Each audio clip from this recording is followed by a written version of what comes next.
Okay, we are coming down to the end of your projects. Um, First of all, let's go back to last week a little bit. Hopefully you guys saw the video last week on the do-over, but if not, it's right here on the home page. Make sure you watch that and understand that if you feel like you need to do your competency mastery rubric over again. Your grades should all be in. Your advisor should have them in by Tuesday. You need to let me know by Wednesday if you would like a do-over, and you need to send me an email that says you'd like one and what days, give me more than one, please, it will work for you, either Tuesday, Wednesday, Thursday, or Friday, all after school, all in 10-minute increments. And if you have, like, you have to leave by 4 or something like that, let me know, okay? And I will get all those scheduled out and sent back to you for that week. So it is your responsibility to do that. I am not contacting you. If you want to do over, you send me an email and you let me know, okay? Then we have coming up next week. So this week you have prep time, finish up your project, whatever you need to do. Next week you have presentations, the 14th through 18th. The schedule is on here.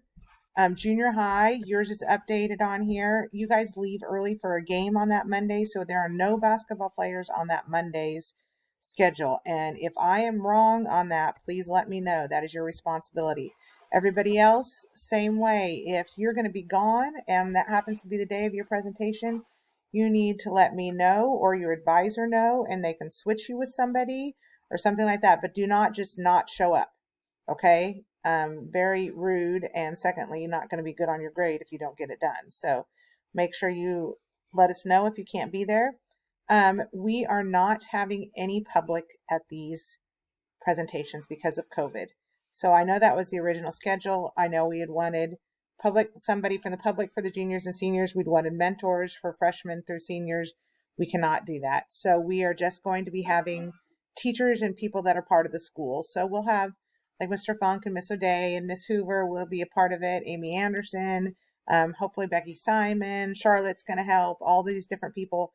And so we should have 3 people in your room.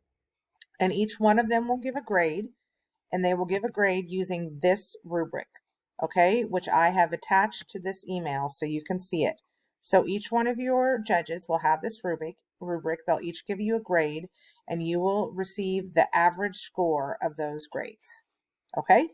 So that's the rubric. I also made a poster for you that is going in all your classrooms, but I also attached to this email that explains all of the different things you need to make sure you include in there. It does not tell you how to organize it, and that is kind of on purpose because I want you to organize it the way that makes sense to your project. It does tell you all the things that need to be included, but you're not going to want to just go down and go, I have a slide for this, a slide for this, a slide for this, a slide for this. That doesn't make a lot of sense. And you'll notice right here, part of your points is on sharing the information in a logical manner. So here's an example of a logical manner. You begin by introducing your project, telling how you came up with the idea. Then you go right to the process, like the research you came up with, the different things you had to do to create your project, to figure out what you were going to do, the setup, that kind of stuff. So it's kind of like the beginning stages. How do I get ready to make this project? That would be your first part. Then the middle part would actually be showing the project. If you created a dirt bike, you would show the dirt bike, or if you made a book, you would show the book. If you made a website, you would show all the pages of your website. If you made videos, you would show clips of some of your videos, keeping in mind you have time constraints. So be smart about how much you show on this. Okay, and then the end part would be what I would call results or evaluation. So you would talk about what people thought about it. You would talk about what you learned from it. You would talk about, how it could be better, how you're going to use the information in the future, all that stuff at the end. That would kind of be your results. I think it would definitely be better if it's not just your results, but you have some feedback from some other people or surveys or something like that from some other people that give you feedback so you can know your results, and then some kind of nice little conclusion. So that's a way to organize your project if you are stuck and don't know how to do it.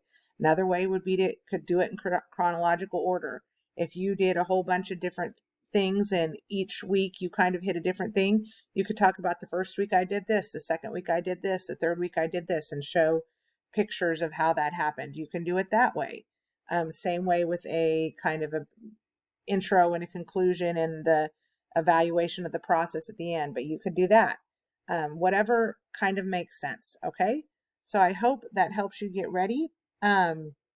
Remember, the rubric and the explanation are attached to this. There should be no reason that you don't know what you should be doing for this final presentation and what needs to be included. So make sure you follow those things. Good luck with your projects. Again, as always, let me know if you need any help.